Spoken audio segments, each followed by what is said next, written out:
So it's April 6th. Today we have due the prop design, 3 pieces in color and light. So we're really looking at your finished prop design today. Well, actually, this is your prop design model sheet. So your actual deadline is on the 8th. And we start to work through graphic user interface coming up on this next coming week. Here comes Wenjun. So today, if you could put your pieces into the Google Slides, your Google Slides, for us to take a look at, and we'll review where you're at with your prop design. The final model sheet will be due this Thursday. Now, for this Thursday, I will be getting my vaccine on Thursday afternoon. So I want us to be flexible for if we're going to be meeting on the 8th, because I had some side effects last time, so I'm kind of expecting worse side effects this time. So if we could work asynchronously, that is the best approach. If you could place your pieces onto the slides and then I'll review it from there, that is probably the most ideal. But I would like us to be on call. So if I email everybody and say that we're meeting, then we will be meeting. But otherwise, I would like us to not meet. So do you understand the difference of what I'm talking about there? Does that work for you all? Okay, and I'll put something special about that in the meeting notes for that day. So let's take a look at what we're looking for prop design today. We're talking about 3 props in color and light. Now add color and light and special effects if needed. Title each image. We were talking about doing 3 stages of 1 level up prop. So it's like 1 prop in 3 stages. Some of you got an exception from that. And so we'll talk about that if that's you. So the idea would be it's a starter prop, the same prop with more achievements, and the same prop that can beat the boss. Not all of you have it kind of built in that way, but that's what we're looking for. When you do finally get your pieces all kind of built together, you have a combination of, you did silhouettes, you did some line work maybe, you did gray scales, and then you did the staging, which we're not actually seeing in these student examples or these pro examples, but you see them in these examples. You will, by next class, develop a page which has all of those together. So that's a model sheet showing the props together. So you might not even include all of the ones that you did, but do it in a nice graphic design orientation with your name and the title of the game and things like that. And then we'll be moving on to the graphic user interface. Some of you, we may even move on to that today. And so I do want to get into graphic user interface to some extent right now, so we can start thinking about it, because many of you have even started that already. So the graphic user interface would be things like buttons for navigation or actions, icons for game assets. So that could even be more things like, so you could even have some more props, but these would be really much smaller on screen. Badges or stickers for achievements, a health indicator, available lives, things like that. Inventory, so you can put your props in there, but you would want to develop, like we've talked about for China, like the library cart for all of the assets. So what is a creative way for you to place your inventory? Maybe it's a ladder or a suitcase. I think for Eden, we had talked about it being like a toolbox and everything kind of comes out. So those are some pretty creative ways to develop your inventory. Things like level indicators, like you've leveled up to level 13, lucky level 13. What does that look like? Maps, weapons section, available ammo. Maps can be really interesting if you're interested in doing some more environment design. If we look at how D&D mapping has been, it's really quite beautiful. There's a lot of things that you can do there. So you would do the same kind of process that we've been doing. You're gathering 3 benchmarks, 2 thumbnails, of the different GUI layout options. So it'd be the entire screen layout, 2 sketches. Once your layouts are approved, begin to sketch out. And then 2 color and form, which would be like your final pieces. And you'll end up putting it into your slides. And here's some student examples. And some examples from Corey. And then we did this project with Violent Soul. That's actually the name of the project, but Violent Soul Worlds, we did these marketing images. And I'm just going to get right to the parts that are the graphic user interface. It's a pretty cool game. It's basically you are playing as these people and you have to kind of, it was very futuristic with these alien beasts that you had to kind of conquer with your trucks and vehicles and stuff. We developed the whole world and all these different creatures, but I'm trying to get to the graphic user interface. So here we go. So this is has the different types of weapons that would be used, and then an explanation of it. It's got this kind of cool overhead display. It has like map and all these different things that we would know what it is if we're playing in the game, like inventory, map. I'm not sure what the pin would be. I don't remember these assets, but each of these would have something that it had that would take you to another screen. And then here's the map that we did for it. So you can see the overlay of the game underneath it, the plus or minus to be able to zoom in and out.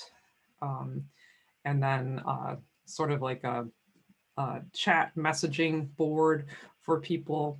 I know that some people like, I don't know if it's the group that is here right now, but I know that Michaela is working on kind of a chat board. I think China, do you have it in yours also? Some sort of chatting sequence? Yeah, sort of, yeah. Yeah, so I'm kind of designing that.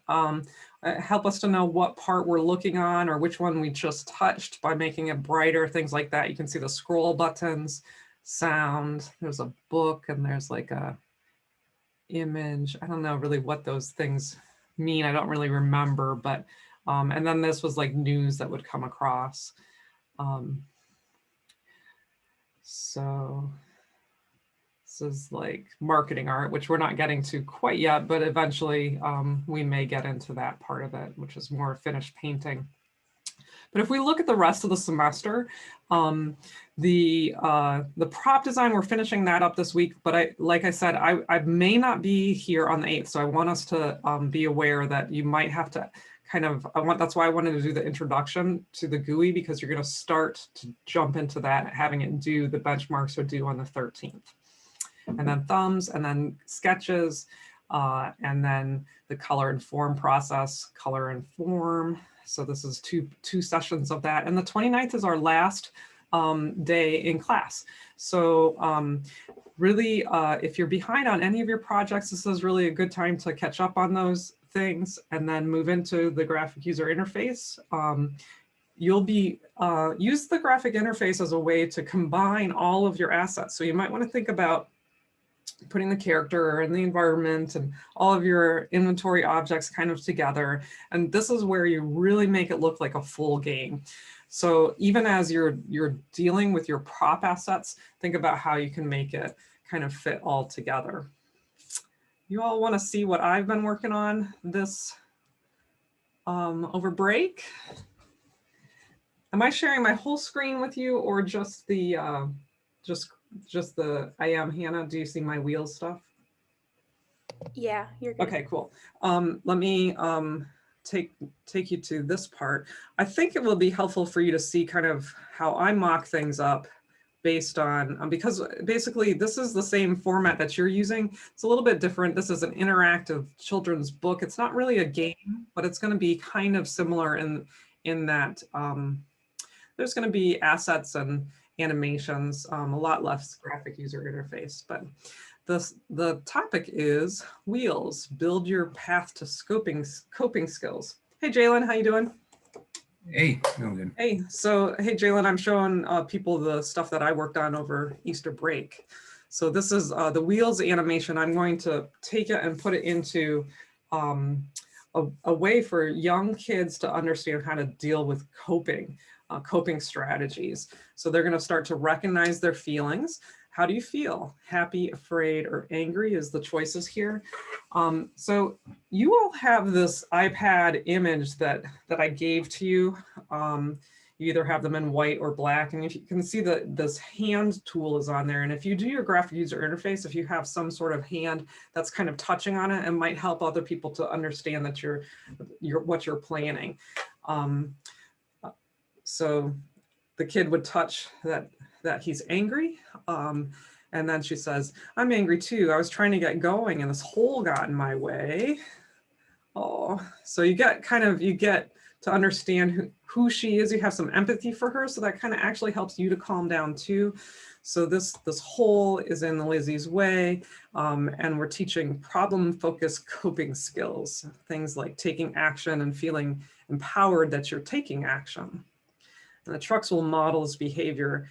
And the kids will then spin her belly, her turner, and that will make her kind of poop out the cement, which is kind of really funny.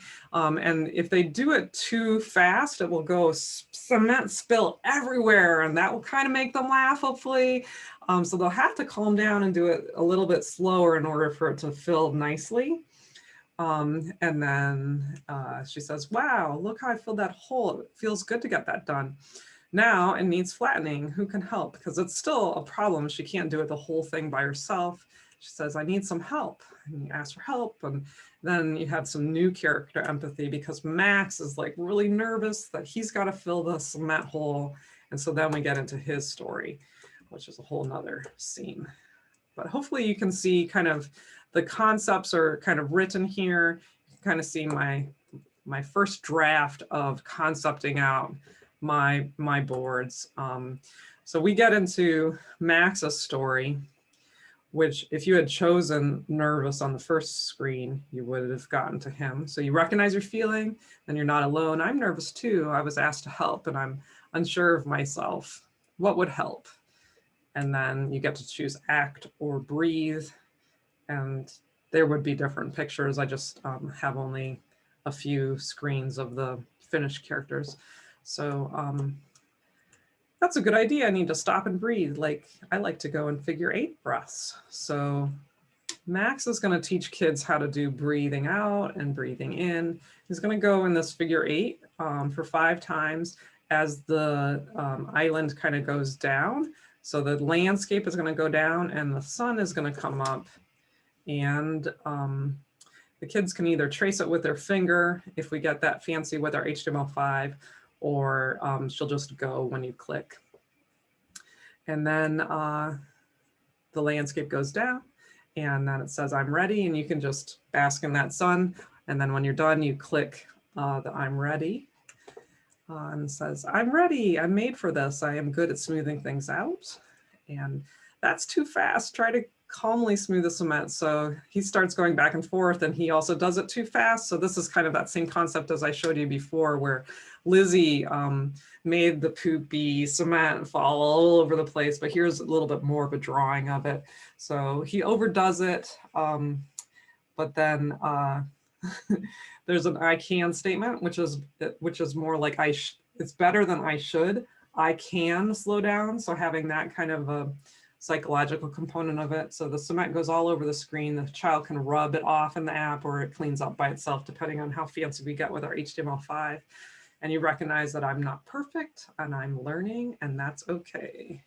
So that is where I'm at right now. The next phase that I will have is I will actually introduce, so let me stop sharing just so you can see my hands here. When Biff is rolling, I'll show a kid rolling on their hand so that they get some sort of hand tactile experience.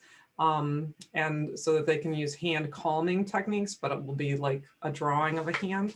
I'll also show kids how to do counting on their fingers, which all very kind of meditative, helping kids to calm down and learn how to breathe. So this is the animation interactive story that I'm going to do for my sabbatical. Kind of quickly concepted out this weekend, and I'm excited about where it's going. I'd love to get your feedback and hear what you all think about it. Any ideas or things that don't seem to be working, or anything that you'd like to share with me back?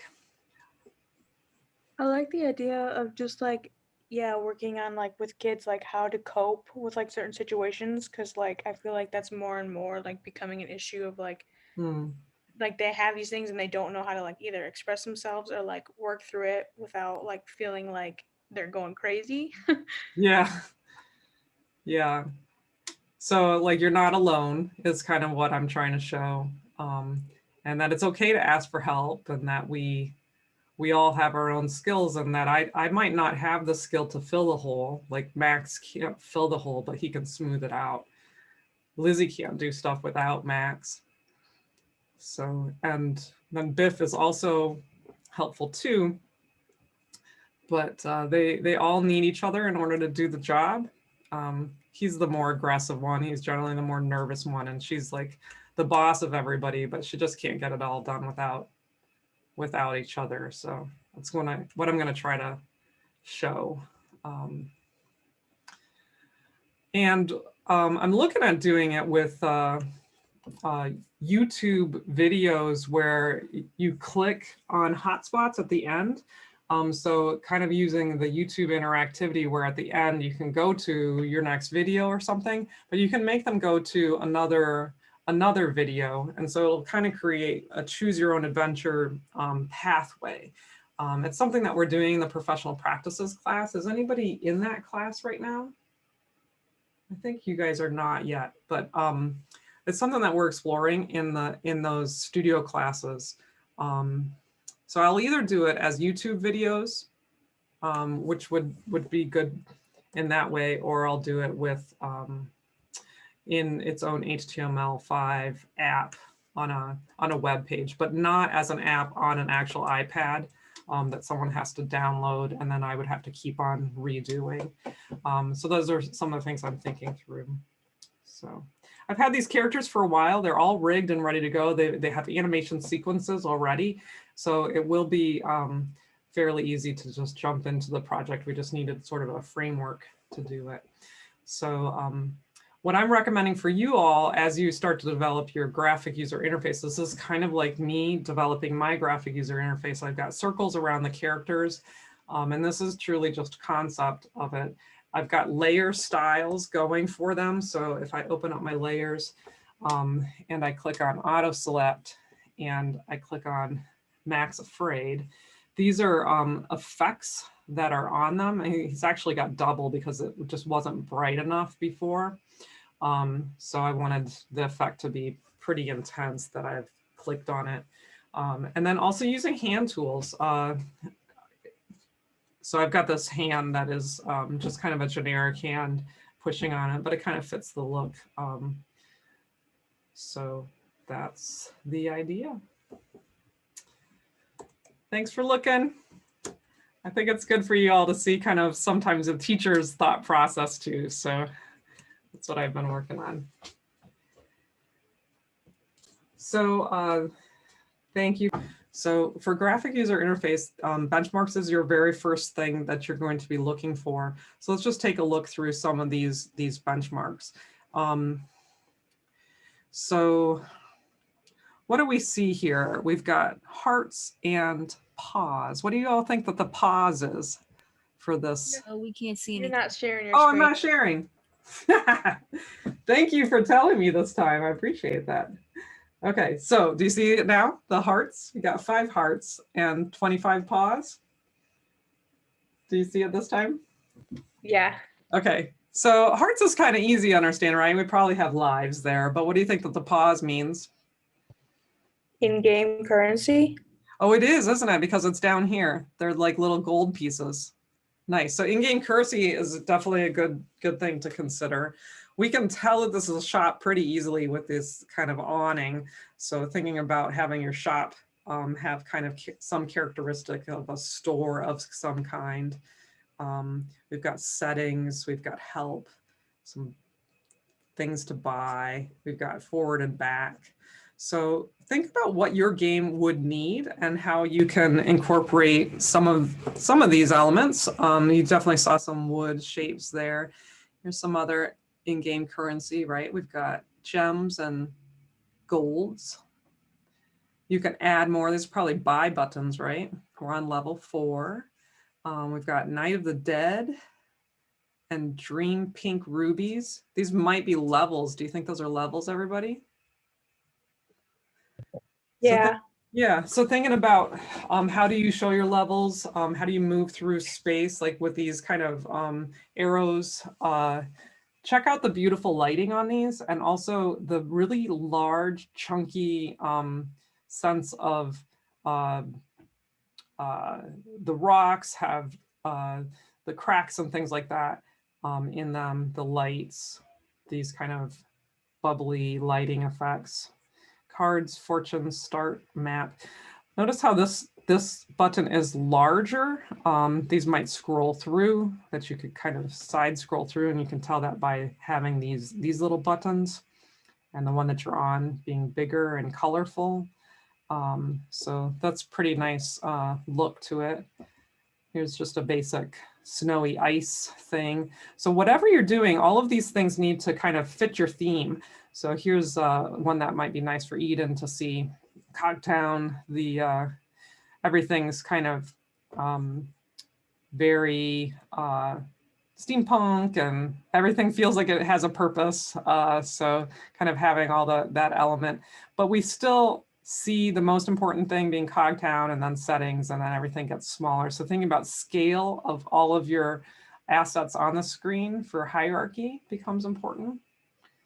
See some beautiful wood design. So someone like Anna, as you develop your stuff, what does everything look like? Does it have this depth to it? And these are just kind of painted. You could, of course, use layer styles to get some of the bevel and emboss, but then come around with some little paint extras to push it. And actually in Anna's video demo, we did some of that. You've already done your logos. So the logo could actually be in there, and then you could have like play, Facebook, Twitter, leaderboards, those kinds of things. Kind of gives you your basic user interface. Totoro settings. You see that glow happening behind there. So there's a lot of like special effects that you might use on your stuff. Sound, music, quit. You don't ever want anybody to quit. Keep them playing, keep them spending golds is really part of the goal of many, many gameplays.